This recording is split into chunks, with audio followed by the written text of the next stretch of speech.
itong laro na ito matagal to, noon pa to. So may maglalambingan, may magpikunan, pero ganun lang yan. Kailan ba ito nahinto? Hindi man ito nahinto. Kaya lang pag nakapikunan, ganun talaga. You know, meron kayong issue na intindihan ko. Alam ninyo ang posisyon ko rin. Alam ninyo ang ginagawa ko ang lahat.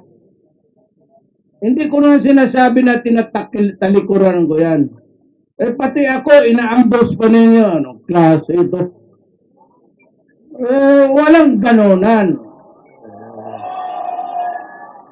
Pag gano'n ninyo ako, tatalikod na talaga ako. Babay na lang. Wala nang pistok, wala nang, yung Marcelo,